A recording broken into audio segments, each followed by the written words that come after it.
Welcome everyone to this conversation South among feminists of Latin America and Asia and the Caribbean. We are very thankful that you're all present here for this important conversation. We would love for you to introduce yourselves in the chat, to introduce yourselves and share resources. Now, before anything else, we would like to announce that we have interpretation. We have interpretation in English, Spanish, and French. So at this time, if you can please select the language that you prefer utilizing the globe at the bottom. Also, remember to choose English if you would like to listen in English. Um, Many of us will be speaking in Spanish. I would like to pass it out this time to the interpreters so that they make this announcement in English. Maria Angelica.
Thank you so much, Maria Angelica and Chloe. So you know interpretation, please make sure you are in the correct channel to be able to listen to this meeting. And yes, this is Andrea Vega Troncoso. I work in We Do. This is the organization for women and environmental and development. And we are one of the co-hosts of the Nexus Action Feminist with the working group of financing for development, the network, the Feminist Action Network, and the Pan-African Action Justice Climate. Thank you for being in this conversation. For there is time to take on the different systemic. This is the second meeting that we have in South South. This is organized by the Feminist Action Nexus for Economic and Climate Justice. This series for these conversations is titled Accountability is Not a Metaphor. Now, the idea is that these conversations are interregional conversations led by feminists from this global south, centered in issues that affect us deeply. And it talks about the intention of Nexus to talk about climate justice and economic justice with this topic, which is to look for accountability, having to do with um, going against the colonial power. This session is being led by Equidad de Género in Mexico and also Latinidad. And also I'd like to pass the place now to Patricia Miranda from Latinidad to moderate and also to introduce herself and tell us a little bit more about today's session. Thank you so much, Andrea. Warm greetings to everyone. We are happy from Latinidad. Well, this is Patricia Miranda. I am with the Red Latinoamericana por la Justicia Económica y Social. I've been here for quite a long time and also in alliance with all of the other positions that Andrea has mentioned. We are so happy to organize this space and be able to share with every one of you. We will be discussing general in this discussion, but we would like to see today, this morning, and discuss is what is going on with this multiple crisis, right? It begins with the pandemic, but it doesn't begin right there, right? It began before by all the systemic issues that all of the women have been talking over and over again, all of these different systemic issues having to do with inequalities and the major impact on us women, the care work, the economy of the care is the only sector that has not stopped. In other words, we have actually had more work now during the pandemic. And now with the war, inflation, the food crisis, women are the most affected. And we can see all the different indicators that show us having to do with depression, anemia, having to provide food to their family with an increase in all of these different things having to do with the climate crisis, which impacts also affects us more women. And maybe we will be discussing this throughout this morning. For example, having to do with the water supply, also additionally adding to this, I don't want to be too pessimistic, but also adding the economic crisis, the financial crisis, the debt crisis on the way. And then the last days in the IMF meetings, there have been very worrisome projections. All of these crises, they have a larger impact on women with an urgency, an amazing emergency to humanity and life on Earth because there is no time left. The financial architecture, international architecture that controls the world centers its priorities in the accumulation of capital in some spaces during centuries. It has benefited in a relationship having to do with the South and the North, that it has perpetuated the exploitation of natural resources, which supposedly is going to finance our development. Women of all of the regions in the South, we have many aspects in common. This is what we want to share. This is what we want to highlight today, the impacts that we live today. They are the same ones. They're the same politics that are being applied in the world and in our countries. They keep deepening inequalities. But this group of women that we are here today, we also have proposals having to do with these challenges. This morning, we will be listening from different regions of the South, the actual situation of the multiple crises and its impact on women, on girls. Also, we will be listening to proposal of having to do with um, economic, social policies that will take on these issues that the urgency that the women, the girls in the global south we need. Without further ado, I would like to welcome you all to the first session. I would like at this time to invite our panelists. I would like to invite our panelists, if you can please at this time turn on your cameras. In this first session, we will discuss what these issues are about that are exacerbating the vulnerabilities in every one of our regions and how these have caused an impact on women and on girls. To begin now, this panel, we will have the participation from Veronica Serafini. She's an analyst of Latin Dad. We will also have Marisa Hutchinson from International Women's Rights, HL Watch Pacific. And we will also have May Buenaventura from Asian Pacific Movement on Debt and Development. I would like to invite this space to begin with this panel to Veronica. Veronica, you have the space, please. Veronica says, thank you so much, Patricia. It's such a pleasure to be here with you all, meeting, gather today. In the South, I will be speaking in Spanish.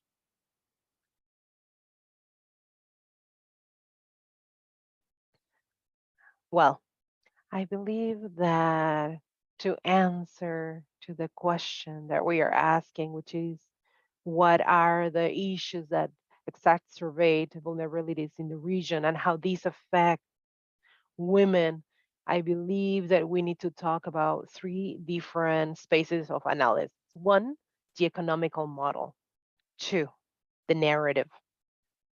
And why is it important to analyze the narrative and to consider the narrative? Because it is the narrative at the end of the day that which the society conceives as issues that is incorporated into the politics or not incorporating into the politics when issues arise. And finally, of course, the situation, the conditions, the positioning of women's rights. This is in directly connected with the implementation of policies and politics. If we consider these three different points, I would like to discuss further now each one of them. The Latin America economical model. We have been in the region since 2005 up to 2014, 15, with a period in the middle with a growth rate that has been quite larger up until 2009. That economical model has had three issues for women in particular. In general, it has had issues for all, but it has affected women in particular. This has been an economical growth that has not impulsed the having work that is of quality to women. Women have been going to the workforce, but not a quality workforce.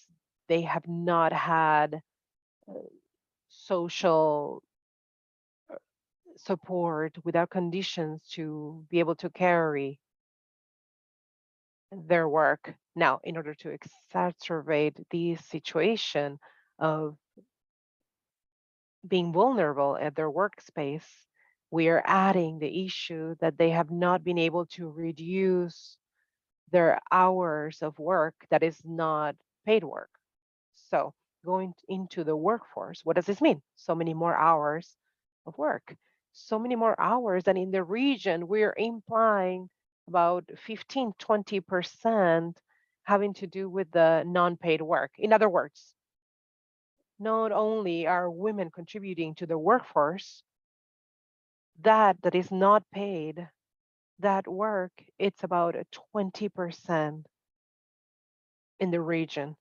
The second issue of this economical model, this extractivist model that's not diverse without decent work, has to do with the taxes. Our countries have gone from having high income, not that either way, this is below the average of what we should be recovering in order to guarantee the financing of development politics. And also, we are collecting this in a way that is not fair with a very high charge of taxes, and this affects women. Women are concentrated in the lower income where like the taxes are heavier. Also, with the third characteristic in the economical model are the environmental issues, which they're also affecting in a direct way women, deforestation, contamination of water, contamination of the earth, fumigation, all of those different aspects affect in a specific way women. In other words, it has been an economical model that has made countries, has taken countries to be uh, countries that earn middle or higher with specific countries than it has affected in a positive, substantial way. One of the highest limitations is that it has raised, but also the rate of poverty of poor women. In other words, the concentration of women in a situation of having low income and poverty. This is the indicator that is the most known how this has, in other words, secondly, Now narrative, when we speak about financial growth, we talk about women as a tool for financial growth and not as financial growth that guarantees rights, and not just on the side of the creation of employment, but in terms of financial growth that allows for a bringing in taxes, for financing of fiscal policy, a tax policy. When we talk about the post-COVID recovery, we talk about the need for the expectations that they have in the in the gender bonus, just like a demographic one. And we're not only talking about the creation of policies of care that we need to redistribute the work and bring in better conditions to the workforce. We talk about the sustainability of the debt and austerity policy to be able to guarantee a balanced policy, but we don't talk about the negative impact that sustainability of the debt has in women and how the austerity policies deprive us of rights. We talk about financial justice, but we don't talk about the further depth of women, and this debt brings women into an almost perpetual slavery cycle. So we need to talk about all these different concepts that are talked in the financial orthodoxy, just like growth, sustainability of growth, sustainability of debt, work, right? It's not just any job that women want. We don't want to go back to that, to the old normal. And finally, all of this financial model with a narrative, the third factor that we need to discuss is precisely the public policy. Women have discussed and we have promoted social policies. We have been relatively successful, but the financial policy has stayed with no impact in the incorporating a gender focus that also allows us to benefit with financial policies that are directed to the causes of women's issues. That is why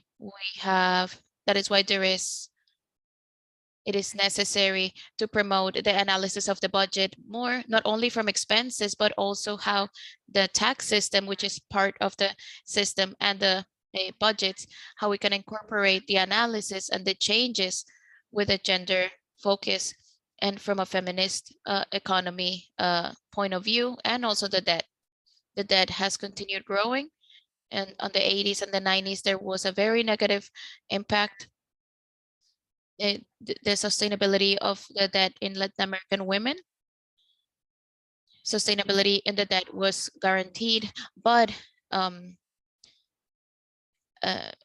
cost of it was women's rights. So I think that this is a space from the global south that we need to discuss.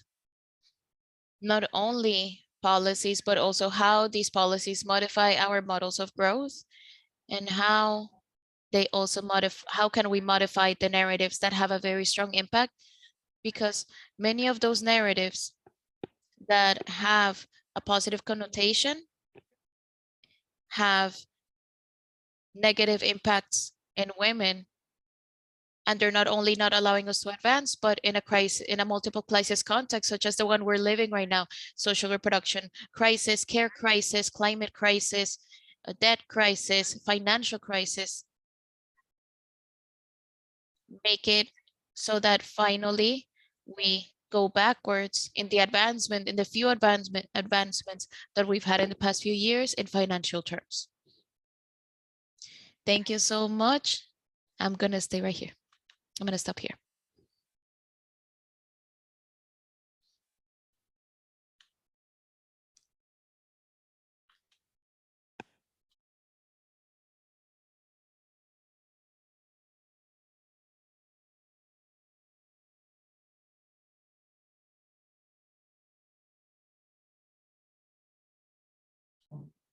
Sorry. Hi, sorry everyone. Good evening. I wouldn't be as long as my colleague Veronica, but I'll just basically share briefly regarding the Caribbean, especially around specifically the COVID crisis and climate events. So I just want to start again by saying good evening, good morning, good evening, good night to everyone. Good night, especially because located in Malaysia and it's after 9 p.m. for me. But I hope that you're all in good spirits. I want to first thank Midu for the invitation to be a part of this discussion today. As we share from our regional experiences, but also community narratives about the current issues that have exacerbated the vulnerability. I will speak from specifically the Caribbean region context, but because I do work in the Asia Pacific region, I will also tie some issues in there from that region. And I believe that that will overlap in the specific Asia conversation, but also in terms of sharing about how these issues have affected women and girls and other marginalized groups by extension.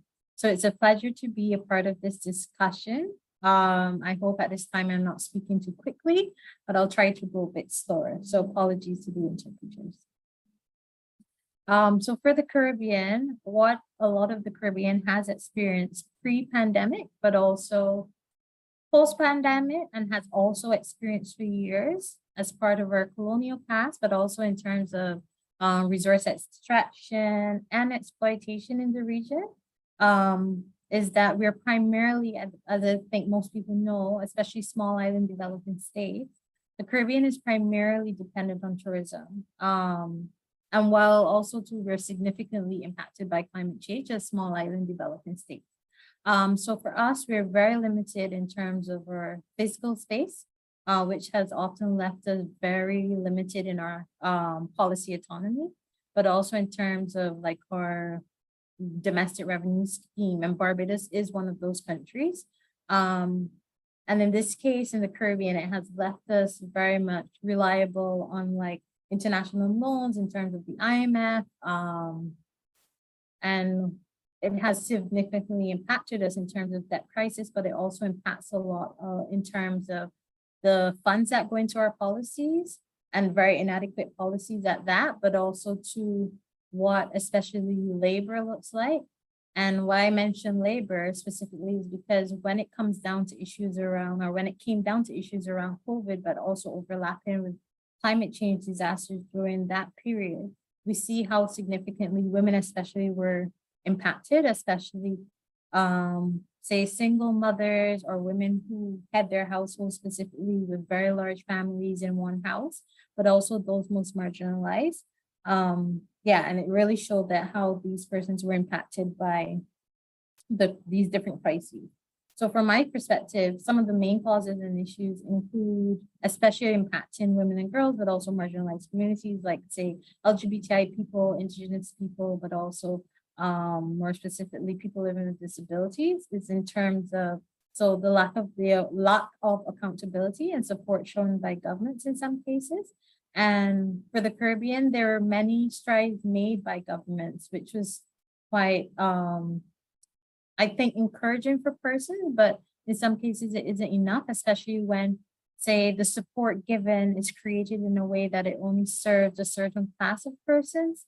And I think that's primarily some of the issues when policies are put into place, but also to in the Caribbean, whereas some of the policies are very much, I don't want to say governed, but they're pretty much dependent on our history or very much enslaved history through the British.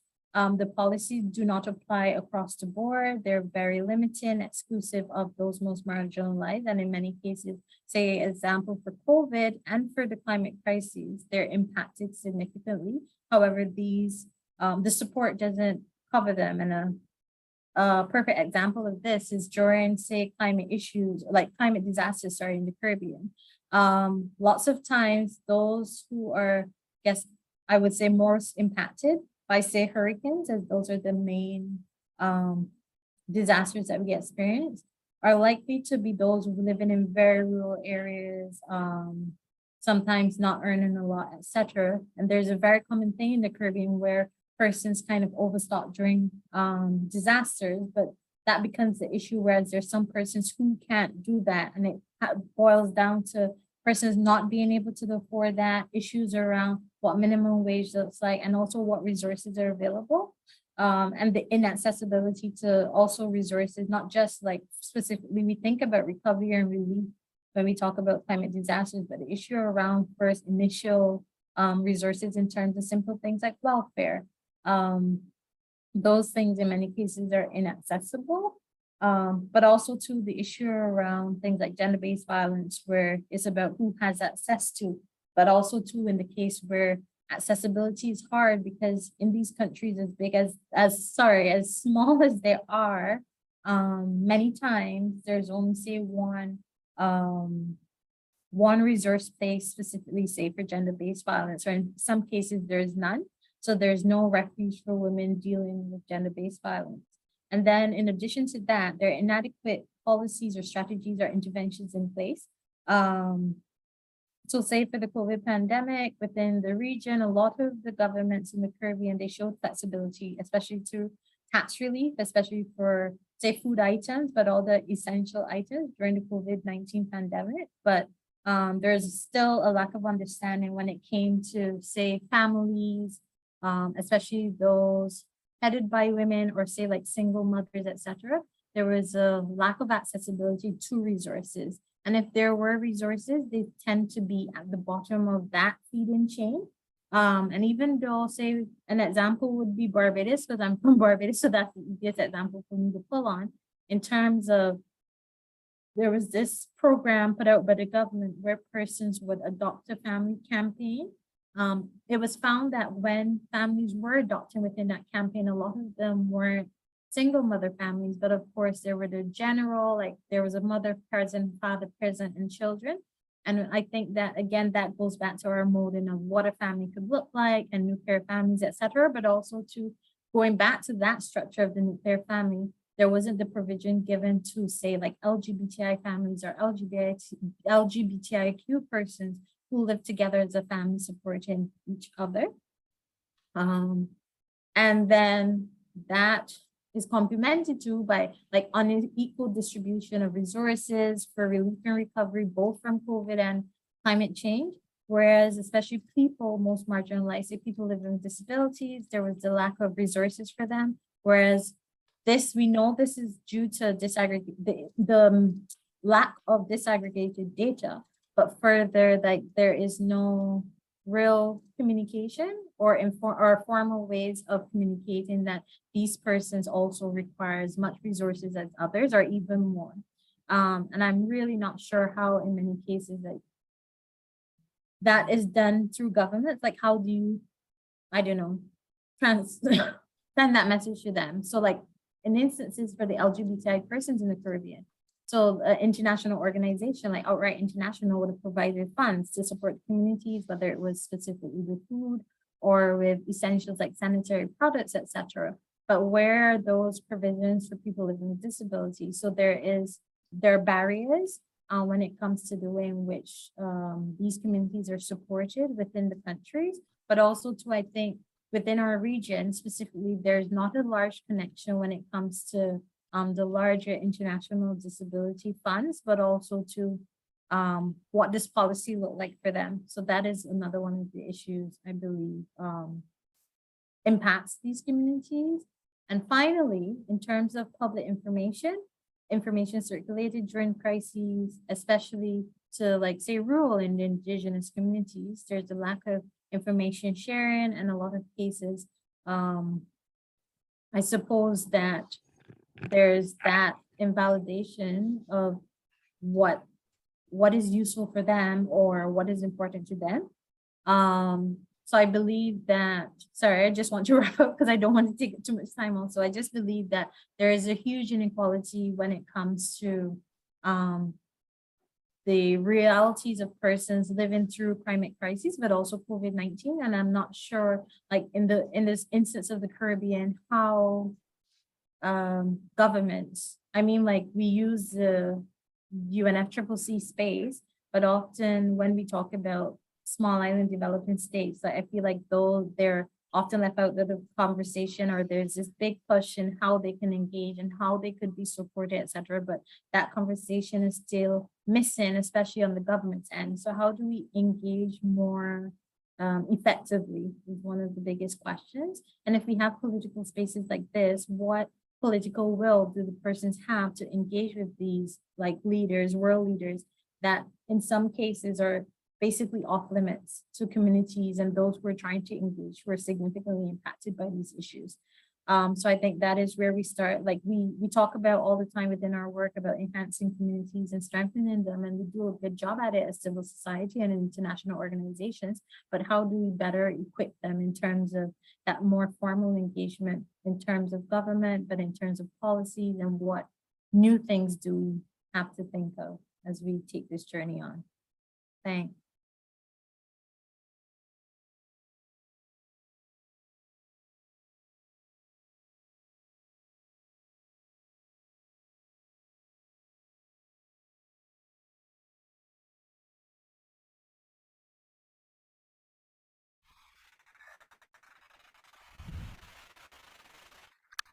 Yeah.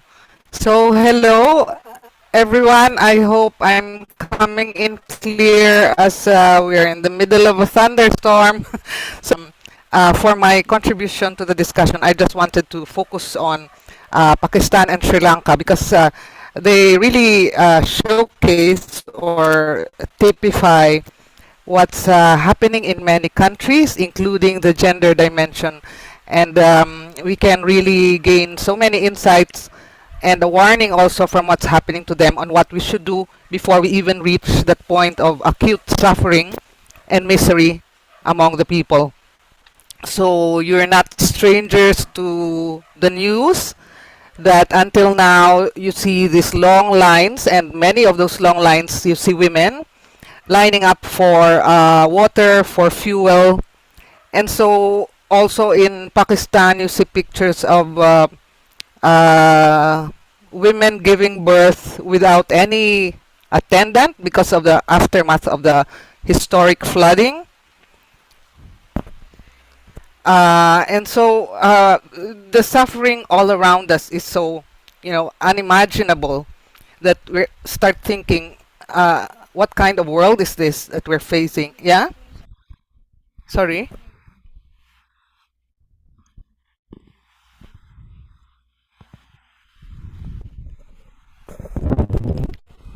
Ah, farther. Ah, farther. Okay. So is this better?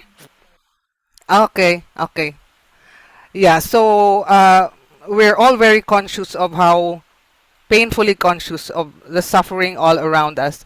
So we've often raised the cases of Sri Lanka and Pakistan to our policymakers and also to our people to say that we should really learn from what's happening there because they exhibit the massive piling up of debt, the dependence on debt, the compliance with neoliberal policies over all these years, compliance with the IMF policies of austerity, privatization, and all that, and then they reach this point of default. So actually, the default is the outcome of all these years that they've been implementing these neoliberal policies that led to the economic catastrophe that they are in now. And then when you bring in the climate nexus, the climate factor, and many of the countries in the south are in the top 10 of the most climate threatened, and also Colombia and Mexico, I think. For this year, it's the Philippines, India, and Indonesia that's in the high risk section. When you bring that in, colliding with the economic crisis, then it really becomes a very explosive situation. And that means in any crisis, those who are marginalized, excluded, discriminated are the ones that are most harshly or adversely affected. And you can hardly call women a group or a sector because they're half of the population. So that's how big it is that the negative impacts are falling heavily on half of the population of many countries. So as Patricia also said earlier, this crisis, polycrisis or multiple crisis we have right now is not did not just spring up overnight or was brought in by COVID, but brought in by many years of such policies imposed as conditionalities also on borrowing countries, but also we do not absolve our governments that they also followed this kind of paradigm, these policies, and implemented. And there's also, of course, the corruption and bribery that they also accumulated wealth, the elites in our countries, as they complied with these neoliberal policies. So we also raised the issue of illegitimate debts, and Latin America and Asia historically have really been active in developing this discourse, and it has even reached, the usual, those mainstream areas such as the UN, in recognizing that there is such a thing as illegitimate debts, which include odious debts.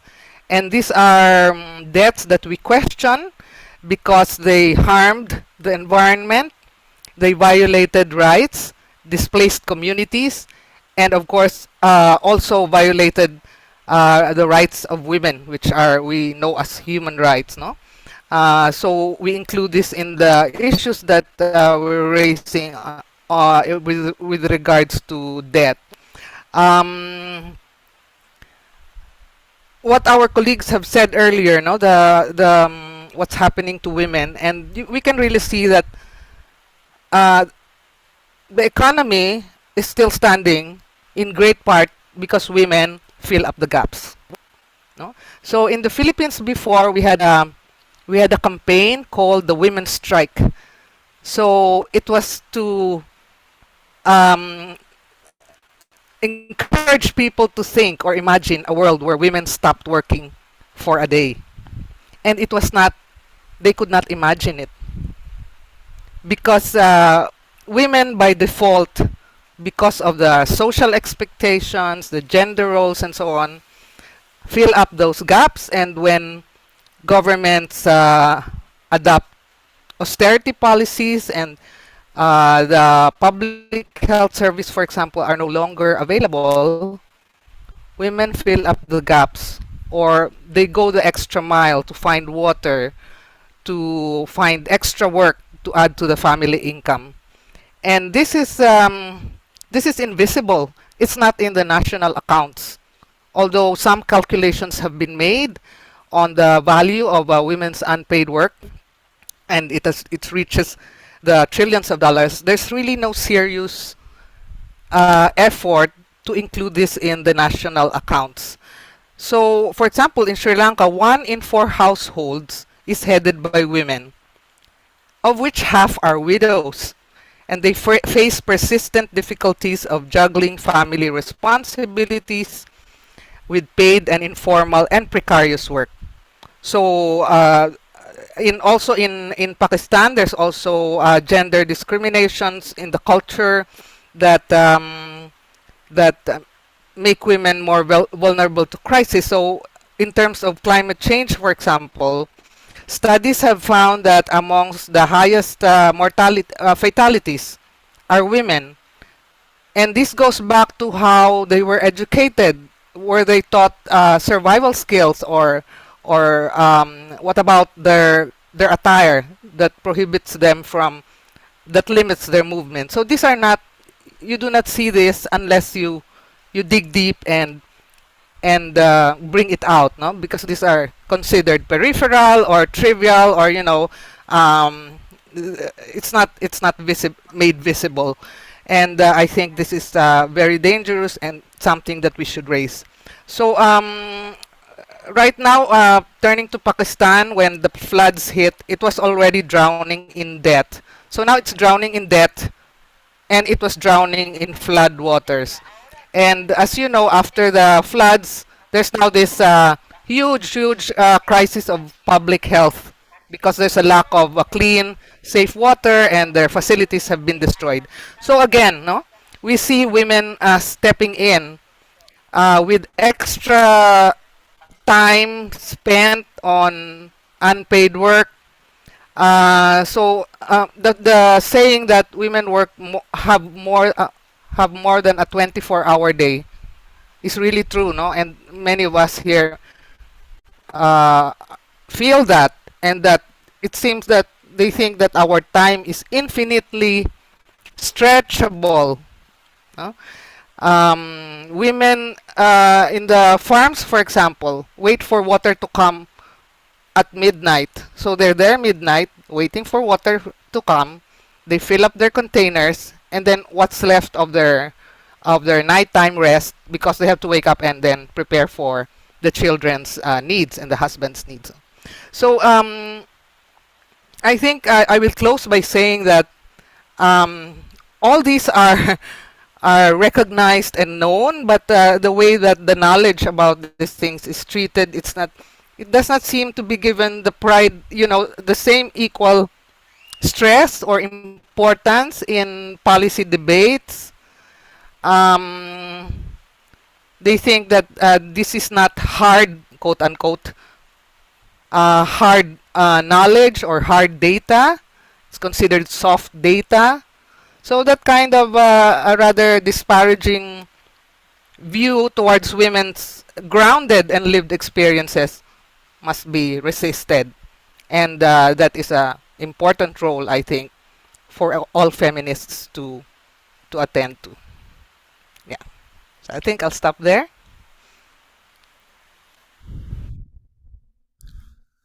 Thank you so much, May and Miel. Thank you all. Thank you so much, May, and thank you so much for each of you for having kept the time in a perfect and brilliant way. I also want to highlight that we have shared information about each of the organizations that just had a presentation in this session in the chat, in case you want to know more, not just about these organizations, but also everything that we've just heard, information, reports, etc. And well, first, I stay with this feeling of so many common aspects, how we feel identified, like we just heard from other regions. And I think that after listening to Marisa, and as a Latin American person, I also feel that we need to tighten the ties between Latin America and the Caribbean, and with Asia and everything that May mentioned. It's we have had very deep coordination and a long time together working in many different topics. Now I'd like to open the mic for participants to share any concrete questions. We have 14 minutes left. So if you have any questions, any comments, anything that you'd like to add, it's welcome. So we're just going to do one round, and then once again, I'm going to give the mic to our panelists. So once again, if anybody wants to give a comment.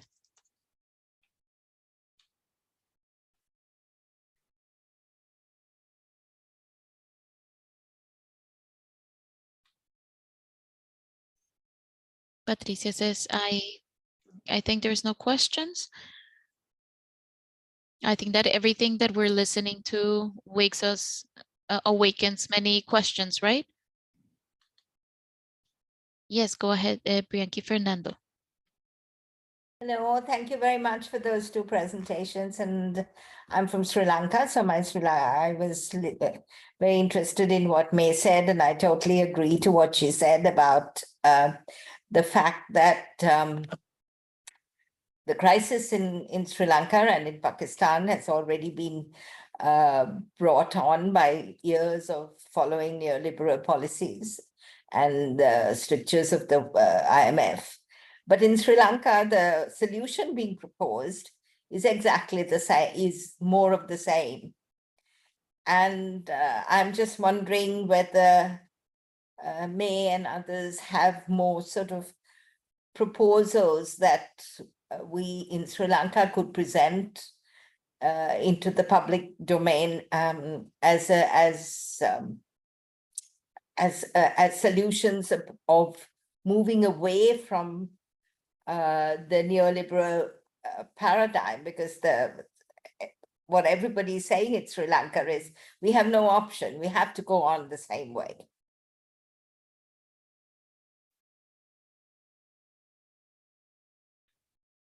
Patricia says, thank you so much. Any other question or any other comment from participants? Very well. I would like to give the mic to our panelists to ask them first. Well, let me look at the chat. Okay, there's no questions. Okay. So I would like to, now to close this portion, I'd like to give the mic to our panelists, the specific question for May, but also I would like for you in your closing remarks to give us a final message and also ask you if you can please share from your regions, because some have spoken about the importance of approaching the government in terms of public policy in the countries. If you can share with us also in this final comment, what opportunities are there, or what work you probably have with women in the parliamentary, for example, in your countries and in your regions, and how do you also see from your regions the possibility of incorporating more groups of women, or including more groups of women in this struggle and campaigns, to have a feeling of that, yes, this reality that we are bringing in because of the work that we have and the multiple crises and its impact on women, how it is felt in your regions. Now, with these questions, and now as a closing in this section, in the same order, I give the microphone. Go ahead, Veronica. Veronica says, well, your question is complicated, Patricia. I think that in Latin America, there is no, work is not uniform in harmony with civil society, because it has to do with politics and the level of debate that there is in the region in each of the countries. I think that most of Latin American countries, we have advanced quite a bit in the discussion of the financial models. We are still not there in the narrative analysis, which are very important to do activism in the in media and in social media, and in politics. There is still a great disparity, because there are some countries that already came in, for example, in the topic of the debt. They have been discussing this for many years, but there are other countries that after the pandemic, the debt started to be a more visible issue.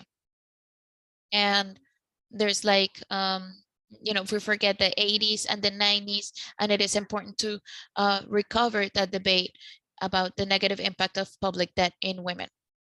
We have also advanced in other fields, for example, in the budgeting for women, but only in terms of social expenses. And we need to give a push to other topics. For example, the debate on infrastructure. In all of our countries, they are doing great investments in infrastructure. We consider that this is positive. In many cases, they strengthen the extractivist model, which is also going to allow for this model to persist.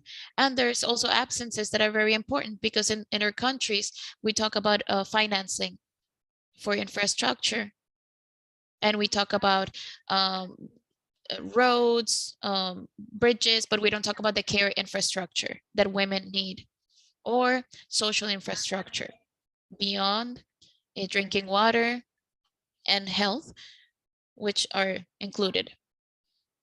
And we are not discussing very much about the tax system in the base movement, in the based movements, and I think that there is a great effort there, and to also to include the parliamentary in this dialogue. But if we, without civil society organizations and base groups, it's going to be very hard for the parliamentary to tend to these issues. So I think that we need to discuss both with the authorities and with the policymakers, but also we need to strengthen this debate in the movements of women. Many of the women's movements or feminist movements are discussing topics about public policy, the need to increase expense, but not about the needs to increase financing for that investment. And I think that is our great challenge in the region. How do we strengthen that capacity to be able to discuss all of the topics that that are talked about in tax policy and how that impacts women positive or negatively? And we'll discuss when things are discussed as being positive but have a negative impact on women. Thank you so much. Patricia says, Marisa. Hi, thanks again. I guess more specifically, I think it's about how we strengthen, say the movement in the region.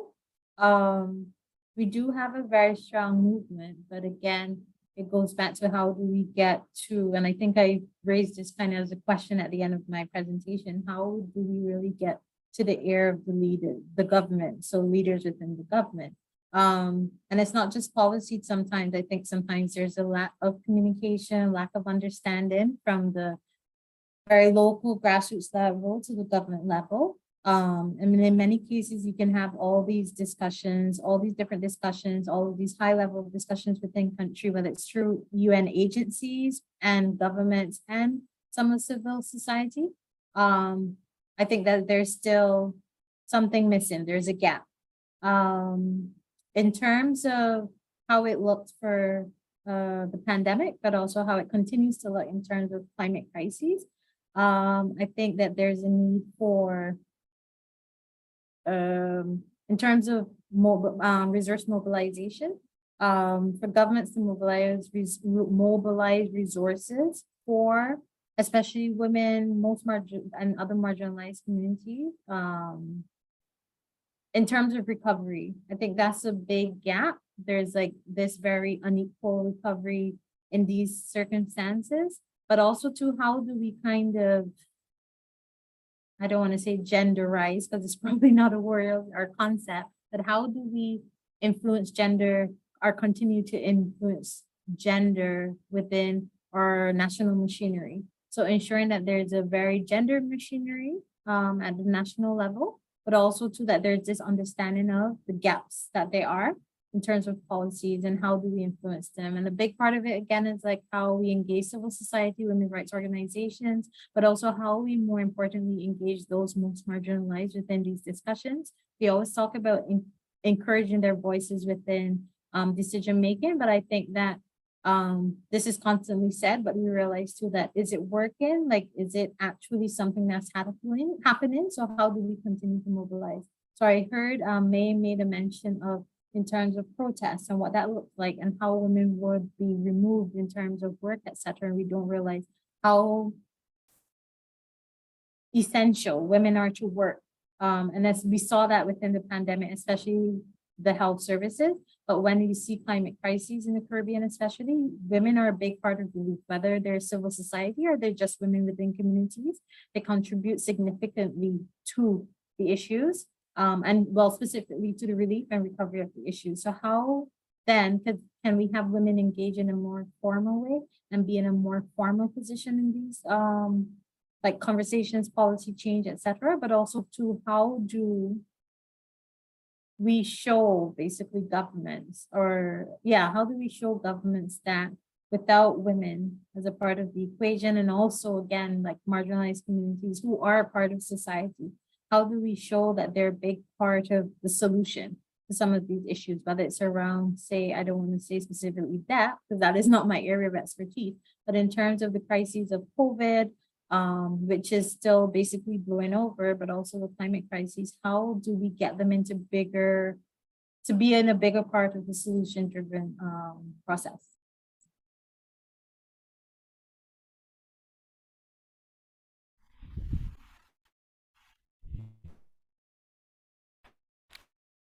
I'm very happy to see Priyanka, although we haven't seen each other face to face for a long time.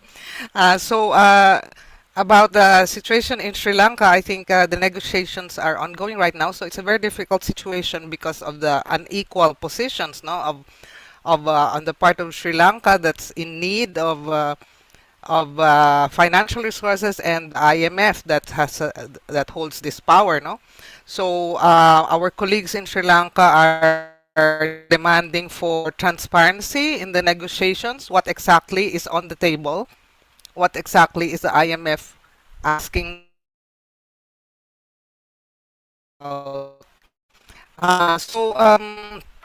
Um, I think it's really vital to challenge what public officials are saying, that we have to accept that it's going to be painful, that we have no choice. And many governments in the region, in Asia, are saying that our choice is to be able to remain in good credit standing so that we can borrow some more.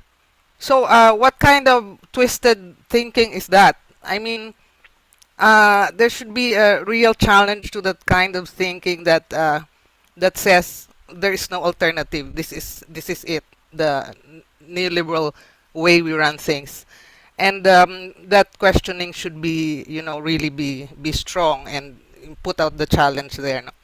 And so just to share that.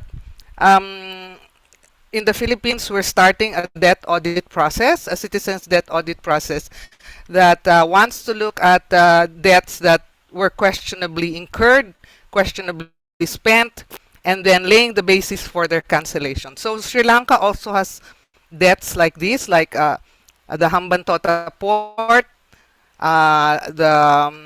is that the Colombo Global City, big infra that that really prioritize big business, and they don't care if people are living in these areas, if fisher folk are deprived of their livelihoods. It's big business, and it turns out it's not even producing anything because precisely the crisis that it's facing right now.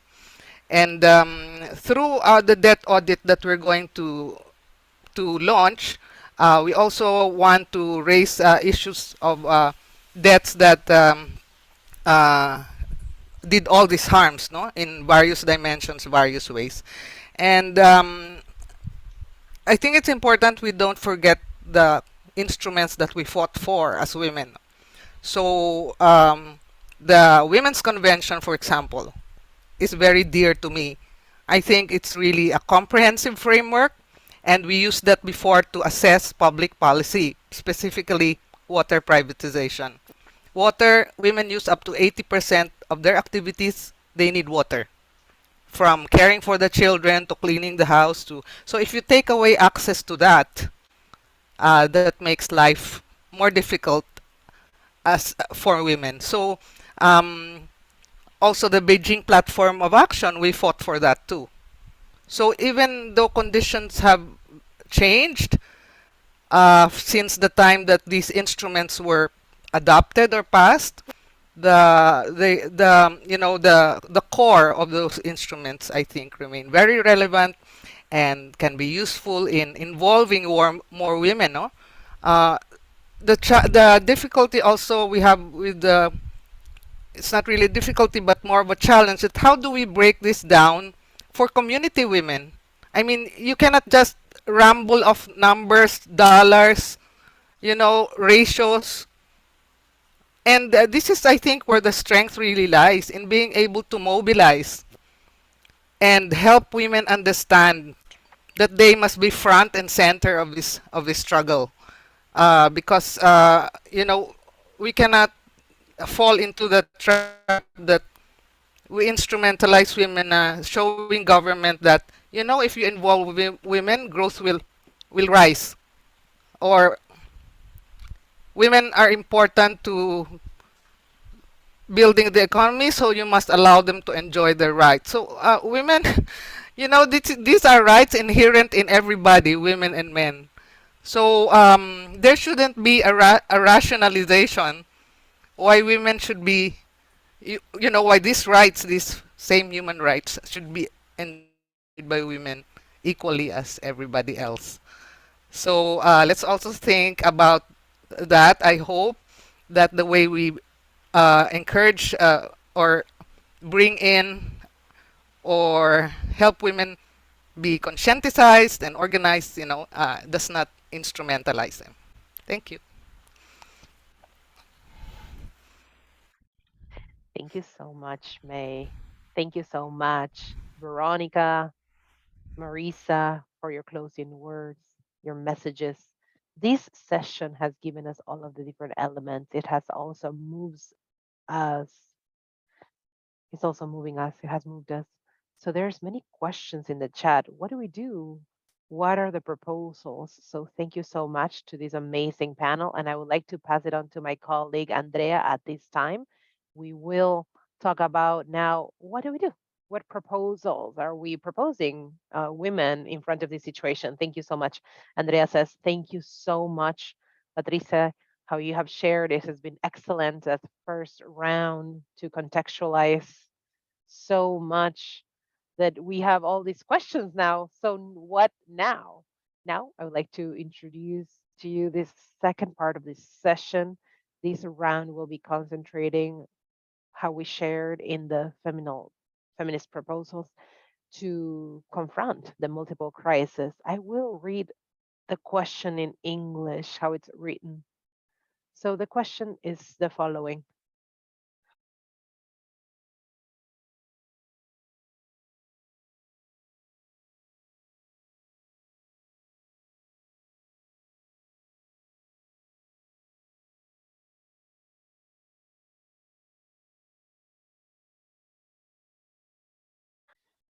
Now, I will continue speaking in Spanish at this time. I would like to introduce you all to our amazing panelists. I would like to pass it on to Denise Vélez from Equidad de Género, Ciudadanía, Trabajo y Familia, located in Mexico. Denise, you have the space. Denise says, thank you so much, Andrea. Thank you so much for your invitation. Thank you for this initial conversation.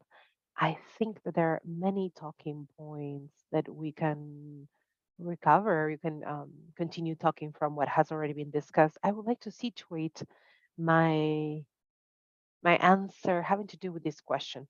Why do we talk about systemic solutions? And why feminist systemic solution with that last name, with that characteristic? And I also celebrate this space. I think that all of us who are here, we are going forward with this type of solutions. In other words, this type of gatherings, we coincide in different spaces so that we can signal this. I think that it's also important to widen our outreach to be able to get this message to other spaces and continue the dialogue and stop having dialogues in these bubbles, but take it farther out. Now, I would like to center my response in the following. First, I would like to say that there is a specific type of tension among the different types of ways in which we answer to these multiple problematics, multiple issues that were shared in this first session. How we can tell we are sharing them in our Latin American, the Caribbean, and Asia and African context. This is because we're talking about an issue situated in the structure. It is here in the structure where you have the main point of life not being sustainable. From the economy that's a feminist economy, we go with the opposite. centering life. This proposal of a systemic change has to land from here, from where we're building our issue, our main core issues.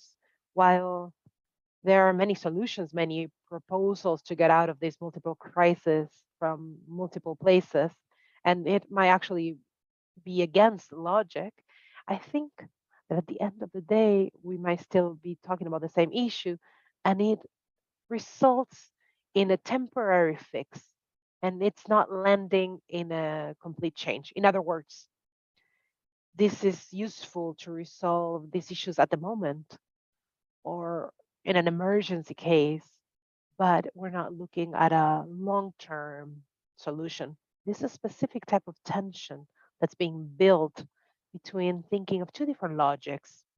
One logic, it's more of a micro view, and the other one is more of a macro view. Now, many of these proposals, usually what happens, we need to be able to tell which ones are full solutions from which ones aren't. We also have a structural issue and also the relevancy of saying that we are talking about feminist proposals. So feminism, it's built on a collective view. That is where we get the clue of where do we need to go in building our solutions in a collective framework in the struggle. Now, in the first exchanges, we have had many tips of the great contributions that from the feminist movement have been done in order to be able to create a more profound structural analysis of these crises. One of them is anchored in the labor-based, gender-based division of labor. Not only is the domestic work, non-remunerated work invisibilized, but also particularly the systemic linkage that it has with social reproduction, that it includes the reproduction of this economical system of production.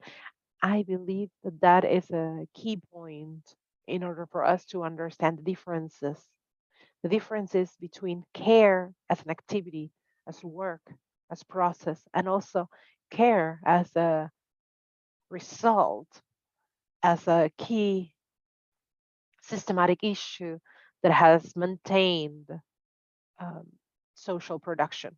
And I'm bringing this up to the table at this time because all of these different crises, which Patricia has mentioned this earlier, the pandemic, the issues we have had before the pandemic, the war, and now what we are living through with inflation and the next amazing, incredible large debt crisis that's on the way, all of this is being sustained by the non-paid work of women in the whole world, particularly in our context. And this systemic linkage that continues facilitating to continue this type of politics because we still have here present a help that's allowing that work.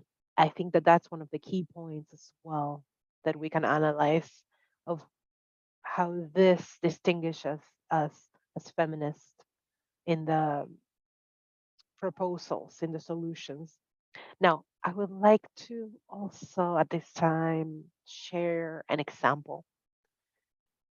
I would like to debate here, open up this space to discuss among us all this linkage between the micro and the macro.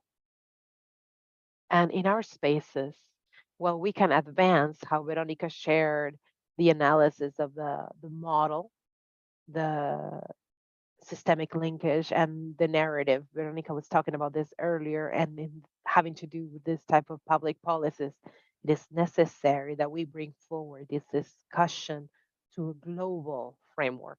This is what we're doing here, and continue tackling this structural point where the issue lies. I would like to touch upon an issue that May discussed, has to do with availability and utilization of water usage. May was sharing earlier that we cannot see this as a issue, as our agenda, but as a vision of justice and rights primarily. The example that I would like to bring forward has to do with a proposal of public policy in the city of Mexico. The city of Mexico, in our country, in Mexico, the space, there's a space that it has a per capita of water that is lesser considered to the rest of the country. However, we have the largest population in the city of Mexico. Thus, water has been quite a challenge. Having access to water in the city of Mexico. Because of this, there have been different proposals of trying to find a solution to this issue, which I have shared earlier. It has been subsidized with the non-paid work of women, for example, carrying water, having to do with the plumbing. This is a resource that with no doubt we need to sustain. May was saying that 80% of the activities that we do, they require water. So this is something that we cannot stop um, uh, paying attention to. And nonetheless, this continues being taken care of by non-paid work. So one of the public policies in the city of Mexico has been throughout a program that installs water collection systems in the homes, those places where there is a large lack of water in the city of Mexico. So this program was installed, and we can analyze in more detail each one of those characteristics. But more than anything, I would like to mention one of the characteristics. It's the following. This program, it was not concentrating on the redistribution of domestic work having to do with the interior of the spaces, and was not looking at the spaces in the homes as they were considering as harmonious spaces where it was supposedly that every person would contribute to the maintenance of the system. So it has to do more with the characteristics of the program. But what I would like to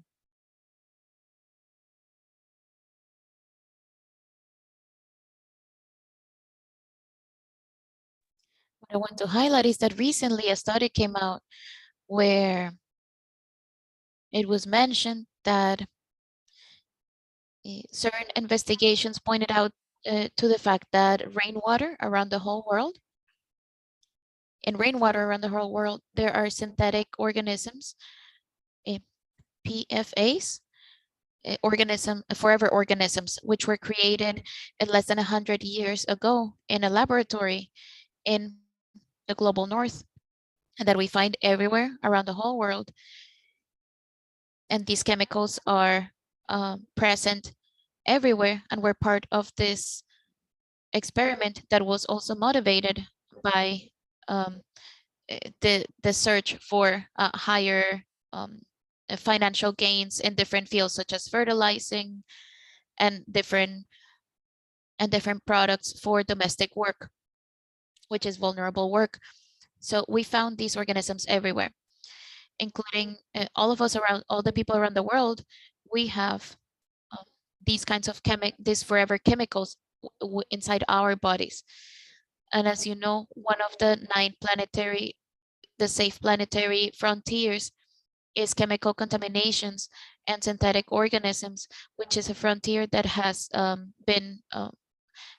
that we have gone over this year. So what I want to bring into discussion is that this would be a specific, this was created in the global north, where extreme consumption and production is encouraged, and this is affecting the rest of the world. And this is not a crisis that the city of Mexico can solve. It is this measure that is being proposed to increase availability. Water availability is not enough, but we think about this macro issue that is invading the whole world and is it is predatory to our community and has us at the verge of collapse. And the logic that the prevalence of these types of organisms has to do with everything that has it, the corporative capture. And all of these issues are built into the international financial structure that we're talking about. And that is why the solution needs to come from there. Our countries have tools to do it, but they are at a different level where we need to generate solutions there, because we already talked about the systemic steps in the ladder. So I apologize if I went over time, but I just wanted to speak more about this. Andrea says, thank you so much, Denise. Truly, the examples were great, and your invitation to have a greater conversation beyond. And thank you so much for talking about the systemic circles, those systemic interlinkages that make us want to look to the macro and looking at the micro as well. And I loved your call, just like May made, to not only, it's not just an instrumental view, it's not about representation or that kind of agendas, but it is agenda of justice and of rights. And I think that connects us perfectly with the topic of these South-South conversations, which is responsibility, right? It's not a metaphor, like you say. It is to continue making a link between the macro and the systemic, because our countries in the South don't have the responsibility or the resources. And that is why it's a matter of the historic responsibility of the rich countries in the North. And with that, I pass the microphone to our next panelist, Carola Mejia from Latinidad. Carola says, thank you so much, Andrea. Good morning, good evening to folks who are joining us in this event. It's really interesting to be able to share with other regions, and precisely to understand that we have so many things in common, right? And that we have a struggle there, and we need to unify efforts to find this justice. And now to go in depth into these questions that Andrea was asking about, what can we do and why is it important to recognize that these crises are interconnected, or to look for systemic solutions. And it is important to recognize that these crises that we have been hearing about, the financial, environmental ones that we face today, are deeply interconnected, and they are rooted in unsustainable and patriarchal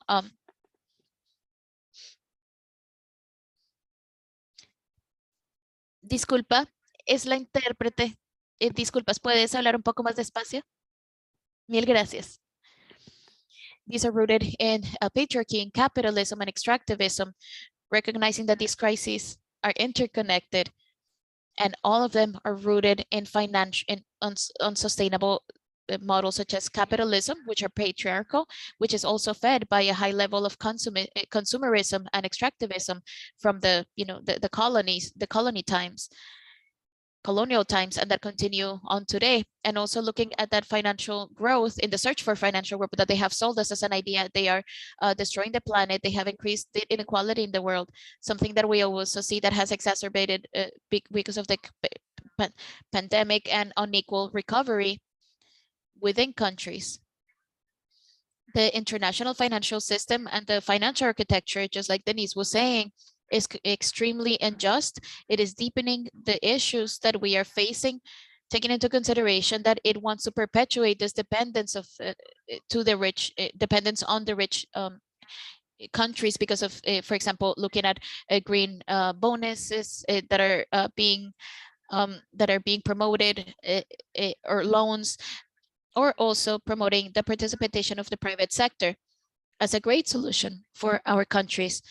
As we know, this sector and its investments are mainly guided by the return or the gains that they're going to receive from these investments, which is not necessarily the case in resilience, climatic resilience, or health or education projects, which do need public investment, right?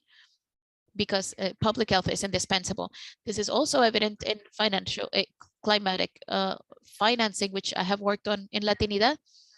and the 100 million yearly millions that should be mobilized to the global south, which has not been met. Instead of benefiting us to tend to climate change, what's happening is that it's creating more debt, considering that over 70% of this financial public financing is done through loans that has to be paid with unconstitutional interests, often for by vulnerable countries. And in Latin America, it's even worse because it's 81% of this climate financing that we're receiving. And this is very unfair because it was already mentioned, the global south countries are not responsible for the climate crisis.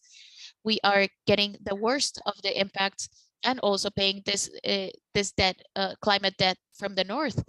And it is very unfair in terms of climate justice. Is something that we cannot allow, especially in terms of adaptation to climate change, which is what we need the most. We were looking at the case, the example that May gave us from about Pakistan. The colleagues that spoke before were saying that the climate crisis is already causing great damages and losses in low income and median income countries, and these impacts, and in these impacts, women, elderly, girls, indigenous communities, migrants, and rural communities are the ones who are being disproportionately being impacted and are being the most affected, right? They're in the front lines of the impact. In the same way, taking into account the little visual impact that our countries has, and in the absence of a financial mechanism that in the Convention of the United Nations, it could cover the only option that our countries has is more debt, and this is becoming unsustainable. And now we're in this vicious cycle that is drowning us, really. Disculpa, mil disculpa la interrupción. ¿Podrías hablar un poco más despacio? Mil gracias.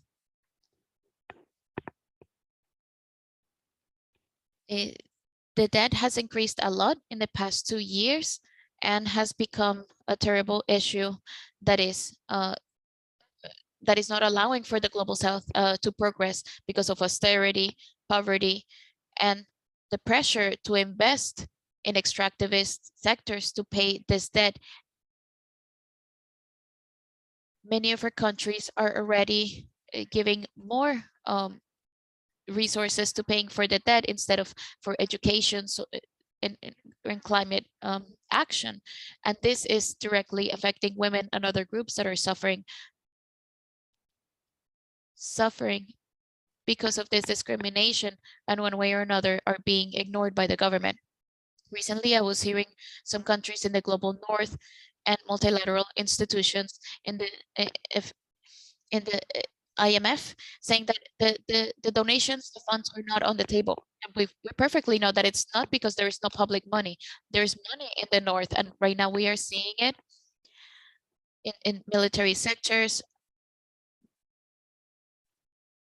And putting the 2030 agenda in risk, and the last opportunity that we have as a humanity to solve the climate crisis.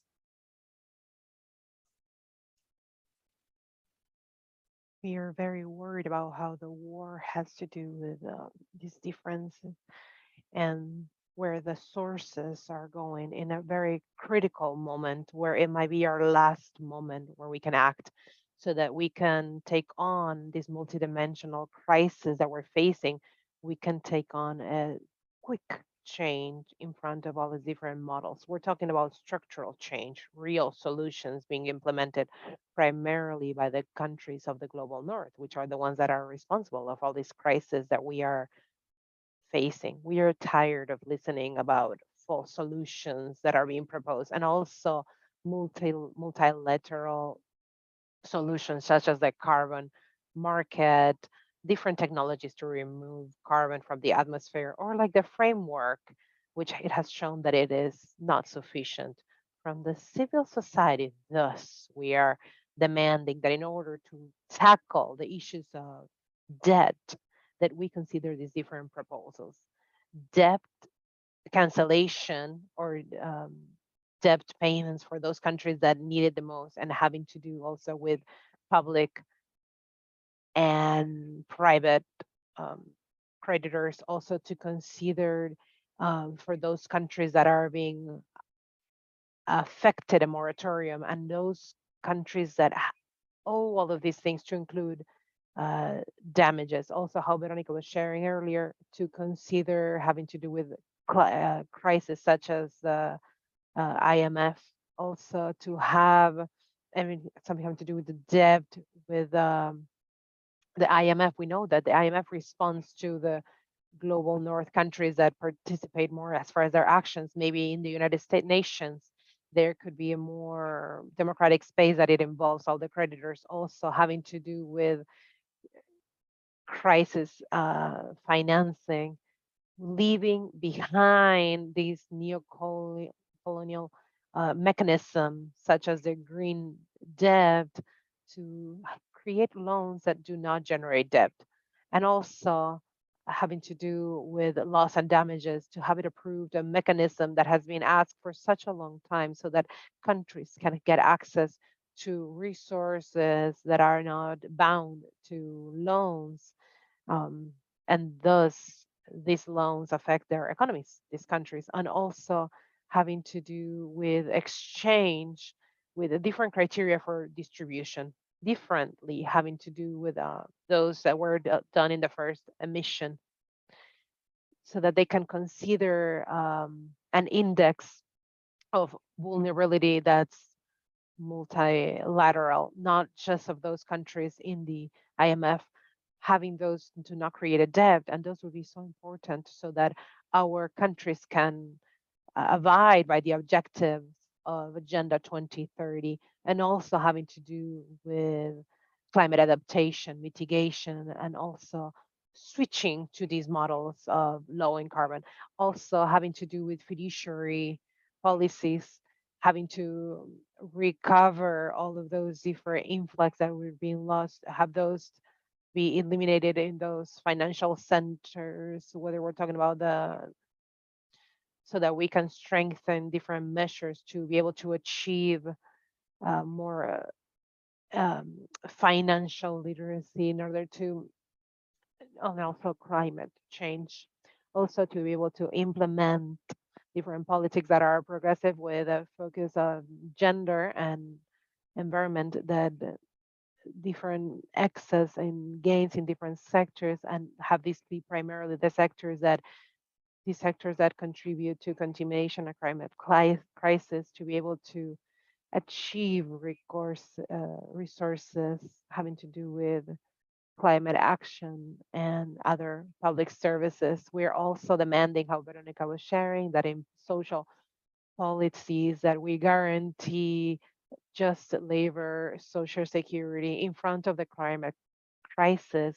We need political will, the utmost political will, so that those countries that contaminate the most, the north, the global north countries, like in those countries in the European Union, China, they reduce contamination, reduce energy consumption, they switch to a change, renewable energies, without augmenting the extractivism having to do with such as minerals such as lithium, also lower the non-sustainable energy usage, which increments pressure in the south. They're going through all of this, and there are different proposals that have been considered. These should be considered in such a critical moment, and we're not talking about carbon neutrality. This could be an amazing excuse so that the major polluters, they choose the compensation of emissions instead of reducing the emissions, which this is a problem to begin with. It is important to mention that we are also asking for more climate financing that do not generate debt, to respond to real solutions, having this be accessible for those being affected by all of these different climate impacts. We're not talking here about solidarity between the North and the South. We're talking about a just reparation of all of these different impacts and the historical climate crisis that they have generated. Now, corporations, they will also have to be responsible. They need to be responsible of the damage they're causing to the planet. They need to commit to generate changes in their models of production. We need to rescue our ancestral knowledge. We need to promote new alternatives, not just solutions. Carola, I'm so sorry, Carola. Perfect. Yeah, I'm almost done. Yes, I just would like to finish. These proposals have a lot to do with each other, and they're framed in the framework of the social society, civil society. The time is up. We are proposing alternatives and action, accountability to those who are responsible to respond to the climate crisis. Science shows that we have until 2025 to in order to be able to achieve a profound change so that we can achieve the Paris Agreement and in this climate crisis so that we don't go to that place where there's no going back. Thank you so much. Andrea says, thank you so much, Carola. I'm so sorry I had to interrupt. I just wanted to ensure that there is sufficient time for the rest of the panelists. Honestly, Carola, oh my God, you left us with so many proposals. You summarized them so well, how she just shared. There is money in the North. It's just being invested in the wrong places. The solutions, we have the solutions only if we're being heard. But yes, now the next panelist will be April Porteria, the APWD. April, you have the space. You have about 10 minutes. Hello, can you hear me? Yeah. Yes, thank you. Thank you so much. Good evening. Good morning, everyone. And thank you for inviting us. And yeah, allowing us to share our realities, perspectives, and proposals from the region. So I'm April. I'm from the Secretariat of the Asia Pacific Forum on Women, Law, and Development. We are an organization, a network of more than 200 feminist organizations in the region working towards women's human rights and development justice. I would also like to add on the first two questions, if it's okay, because I think it's essential to situate first in order to contextualize our feminist proposals. And I can see that many of the things that I would like to share are also already shared, but yeah, maybe just to share our 2 cents as well. No, first to reiterate that the Asia region is indeed facing an unprecedented crisis, and actually, thank you for organizing this because we can have this conversation of linking our struggles from Asia with our sisters in Latin America and the Caribbean. And indeed, no, there are a lot of similarities in our struggle. So from plunder of resources to human rights violations to economic to the economic crisis that we are all in. And I think it is important to note that the historical backdrop of this situation, which I think we share in common, we are all former colonies from slavery and now to uneven trade relationships, etc. And looking back, this looking back is essential in understanding and crafting our proposals to deliver system change as a global South collective. And also looking back, with this looking back, as most of our countries in the region are former colonies of the global North, the centuries of extractivism and slavery has left many of our countries behind in terms of socioeconomic developments. So at present, many countries in the region, the same with the countries in Latin America and the Caribbean, we are developing, but and have been at the receiving end of the multiple crises. So the climate crisis, environmental degradation, the financial political crisis we're facing in, as well as military occupation and civil unrest. And this crisis is obviously a result of conscious excessive extractions of the world's resources by the rich, specifically white men from the north, shaped around the patriarchal and monopolistic global economic system. And while science tells us that we only have 3 years left to address the issue of the climate crisis, it's also very disappointing that the world economy is business as usual. So while the world is opening up now, well, they say it's post-pandemic. Some say it's post-pandemic already, but the pandemic is still here and still reeling from the pandemic. corporations are profiting and thriving more in this so-called the Great Recovery from the COVID-19 pandemic. And actually, interestingly, even UN reports are also telling and reflecting the inaction of our government. So I would like to refer to the UN SCAP, so the Asia Pacific Commission recent report on the progress of the SDGs, saying that given the current pace of governments and available data, sustainable development goals are likely to be achieved by 2065. So imagine, science tells us we only have 3 years to act, and then of course, with the given with SDG, monitoring of the SDG implementation, etc., it's likely to be achieved by 2065. So, and then this situation is in the region is also very telling, of especially in the past couple of months, with the opening to the world, to the economies are opening. So around July to August, we can see that inflation rate in the region has peaked to 5.5%. Interest rates are also increasing, and region share in the total global debt has also increased, especially during the pandemic. And I think May has shared a lot on this. And yeah, this basically raised and exposed the region to dangerous changes, in any susceptibility in the global financial system. And then of course we say that Sri Lanka and Pakistan are the extreme case. And I would not repeat what May said here, but just to add that APWLD also has this existing initiative to support our members and basically the members and communities in Sri Lanka and Pakistan on the issue of debt and climate. So we can see that in Pakistan with what happened last August with the Great Flood, and of course the country is still in grave economic condition, and of course with Sri Lanka. So aside from what May shared, we also heard a lot of anecdotal stories from families not able to eat 3 meals a day, to women giving birth without anesthesia, in relation to what she shared, that because of the lack of facilities and also lack of basically the government, there's no support to these public services. And I also would like to share, because we have a lot of work also on this in terms of supporting our grassroots members. Alongside the economic crisis is also the worsening conditions of human rights, women's human rights. So just last month, we released a statement calling for the release of 9 women human rights defenders illegally detained and sentenced to death. So they are in the death row in Myanmar.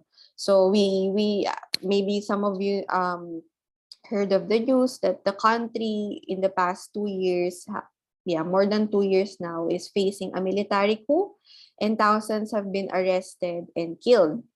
In the Philippines, it's kind of the same situation, with hundreds of activists either detained, some disappeared, and worse, killed in the last 7 years in the government's all-out war against dissent. So, and actually just this month, APWLD again released a statement, and also we have been working with different UN mandate holders to address the issue of a woman labor leader arrested, illegally detained as well. So we say that these are clearly accusations and arrests based on their political beliefs and affiliation. So with all these systems of oppression, we say that this is due to the current patriarchal and authoritarian and neoliberal economic model. And actually, with the economic crisis, in Sri Lanka, for example, I think they already had the agreement with IMF to bail out. So it's the very same institution that they see as the quote unquote savior. So it's the international financial institutions becoming instruments to further plunder the global south through their policies, concretized and implemented at the local level. And basically, giving the power to the world's richest men, white men from the global north, to control over our natural resources, social resources, and even bodily autonomy of women. And maybe just to reiterate, no, these historical responsibilities of countries and elites within these countries whose consumption, production, and extraction patterns have led to this many human rights violations, of course, the climate crisis, and all the environmental disasters in the global south. And yeah, maybe with that, no, we want to reiterate that APWLD believes in a development paradigm that wants to address these injustices and the systemic barriers. So that's why we are promoting development justice. It seeks to compel our governments to be decisive, hold corporations, especially from the global north, accountable. But it's more than just a call and principle. It's really a movement, no? Really based on 5 transformative shifts, which you can look at that in our website, but definitely about redistribution of wealth, decent work, elimination of all forms of discrimination, of course, the recognition of historical responsibilities, and upholding of respect for women's human rights and accountability to the people.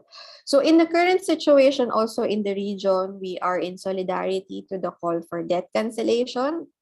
We are one with APMDD, of course, in this movement and calling for genuine recovery for global South economies. And it is also essential for multilateral institutions to recognize the systemic root causes. So I would say that, us being in the different multilateral spaces, for example, the high-level political forum or the financing for development forum, it's really to make noise, to really support, no, amplify the grassroots and bringing these realities at that level. And most importantly, I don't like to to forget this, is organizing ourselves, no, especially at the grassroots level, against these monsters is primary and powerful of all. So I would like to call them monsters, but the structural barriers as the monsters. But definitely, we are not the helpless protagonists of the story, no, because through collective action, we shall overcome. And thank you again for giving us this opportunity to see or connect with our sisters in Latin America and the Caribbean. So thank you.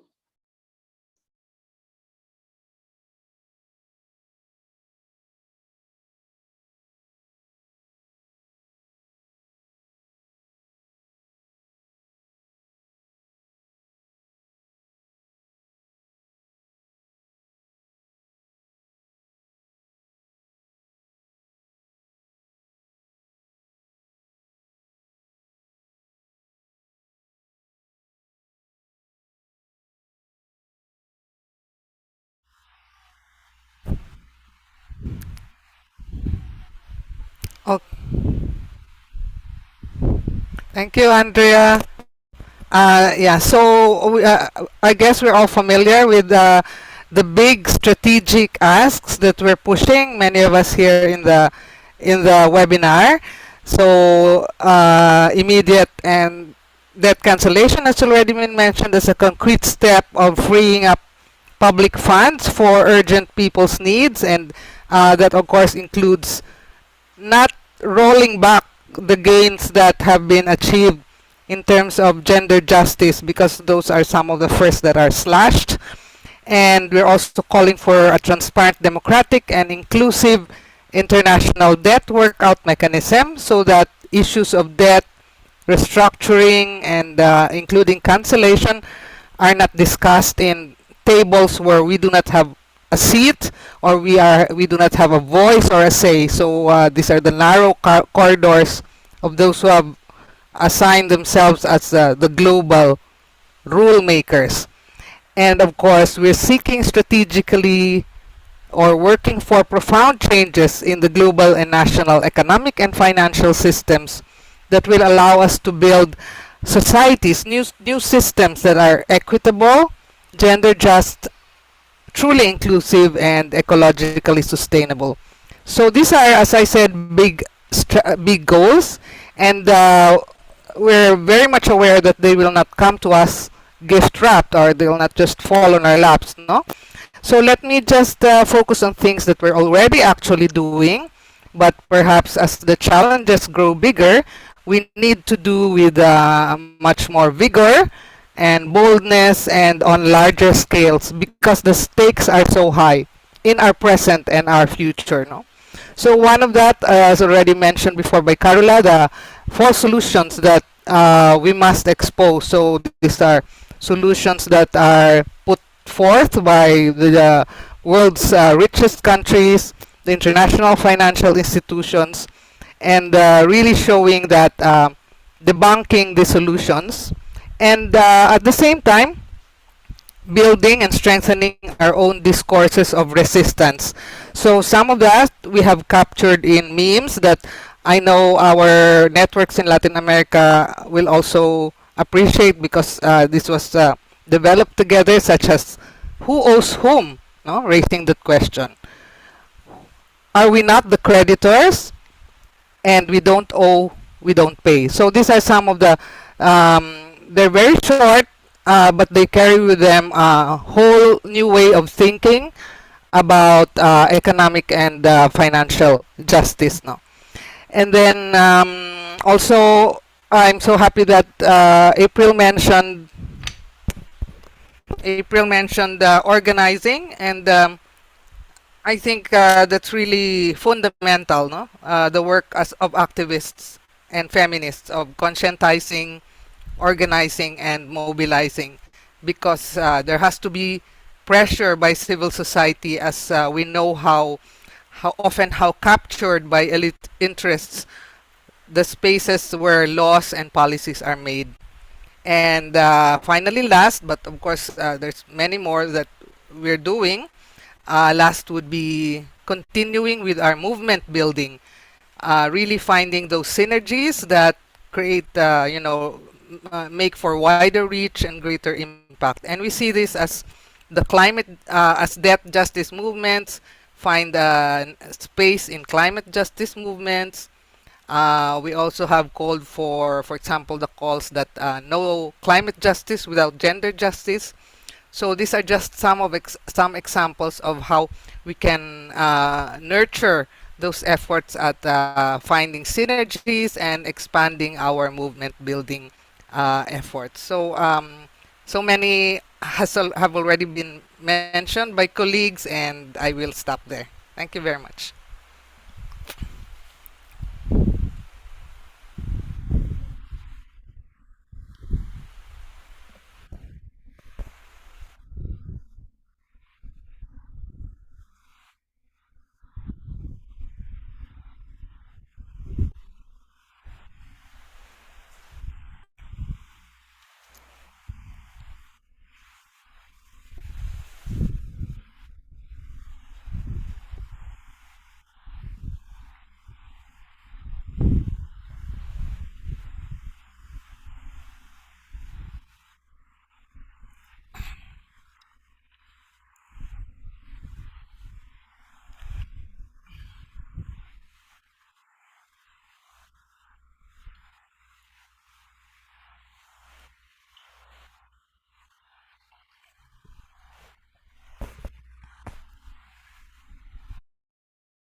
Thank you so much to all the panelists. You all were incredible. It was such a stimulating conversation. I wanted to maybe add another element to the conversation, everything having to do with peace and safety, peace and security. These countries from the global north that they have extracted our time, our labor, our resources, they have also extracted the peace from our territories. Now, in Latin America, it seems as if we need to shut up what's going on, quiet what's going on in our territories with the massive presence of organized crime. And we live with a gun on our heads in front of us, right? Being afraid of feminicide, being afraid of shootings, being afraid of being kidnapped. This is a daily living in our countries. This is not easy. This is linked with a reduced space, a space that is reduced, having to do with the participation of civil society, right? With the reduced space of participation in civil society. And we live in countries that have oppressive political regimes. And nonetheless, there is this invitation from April to make noise. It invites us, it convenes us, and we continue, we carry on, right? That's why I think it's so important maybe to locate like our realities, right? Our panelists discuss our realities. Our realities are activism. We are putting at risk our integrity. We're putting at risk our health. We're putting at risk our mental health. And we go forward. I think that this is really important. These dialogues among feminists from the global south, they are a first step so that we can each have more sincere conversation with our comrades in the global north. In the global north, they say that they have a shrinking space, that they cannot do it, that they have fascist regimes, that they can no longer do anything. And nonetheless, they continuously benefit from all the extraction that it carry out in our countries. One of those false solutions that Carola was naming earlier, a colleague of ours, Denise, she has quite direct experiences with the engineering, which in theory, it's been utilized to modify climate elements, but in reality, corporations are using this to manipulate climate. For example, um, to prevent water, rain from falling so that different parts don't get dirty and thus affecting agriculture in large areas of our territories, and thus local economies, etc. It has implied so many more economical spaces that in theory were regulated under the logic of the traditional economy, right? The public economy. This informality and also this abuse, this informal abuse of other powers, they are in other territories as well. So um, this new inclusion of engineering and geotechnology, there's more implications whether they work or not for the Paris Agreement goals. It's important that we think about how we relate all of these goals because we are at a critical moment to be able to carry out our activism. Our colleagues from the Philippines, right? Our colleagues from Brazil, we know the tough situations they're in. For example, in Turkey, I just want to say that why do we assume that we need to be at a constant risk and we assume that our colleagues from the global north won't be at risk? I think that is one question that we need to ask, and we need to demand from our colleagues of the north a more clear radicalization. That for them to be in solidarity, that's trash. We don't want them to be in solidarity. We want them to start acting. This has to do also with the demands, with, for example, the green transition. When they do the green transition, this implies a more massive extraction of minerals in our territories. And the dimension of extractivism that we have analyzed in our regions, they will carry out an obscene dimension of murders, persecution, and also destruction of our own ecosystems.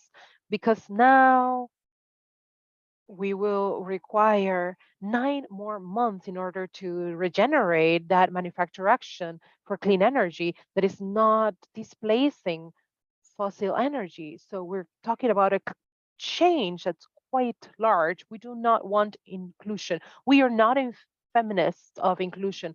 We are feminists of rupture. We want to break through this system, and any white liberal discourse that feminists from the global north invent, any colleague from the north, we reject it Absolutely. And we need to have these dialogues among each other so that we can start talking about structural solutions, solutions that have already been discussed in our colleagues. I'm gonna stop here.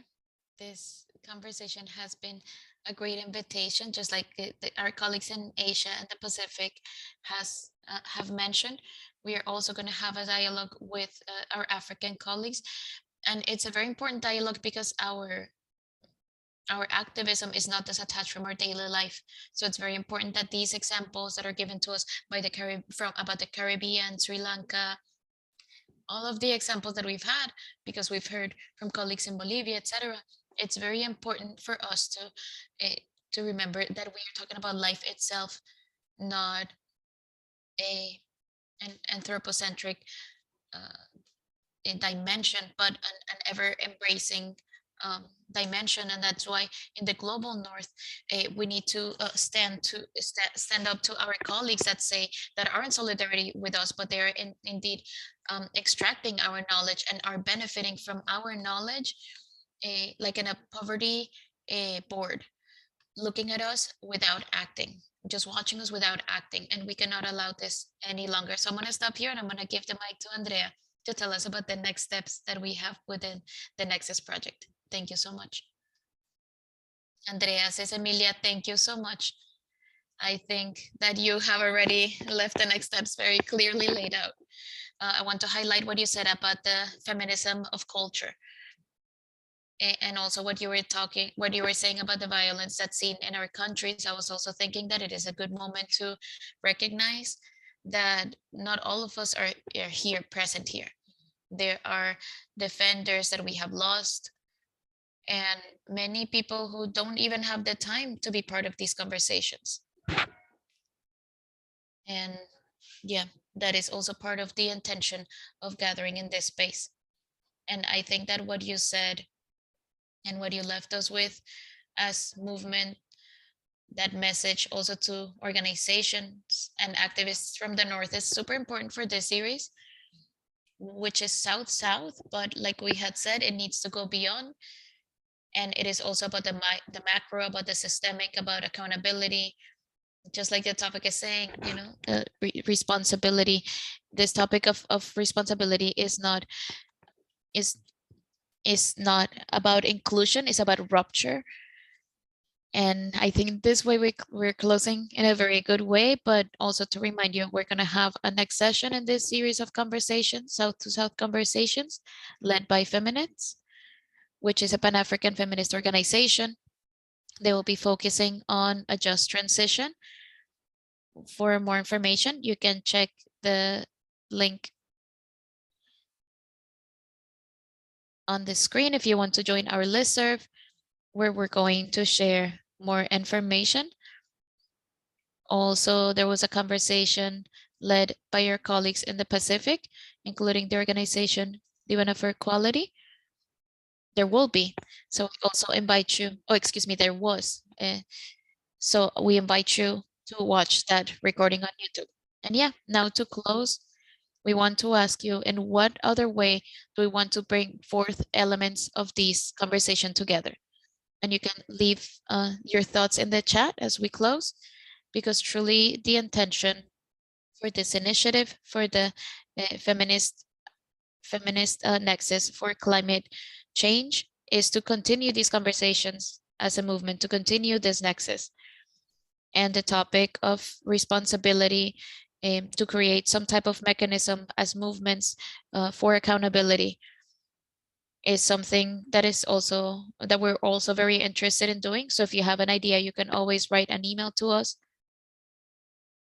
to any of the folks who are gathering us. And with that, I'll leave, and thank you so much for everyone who are here, and to all panelists who shared here today. Thank you.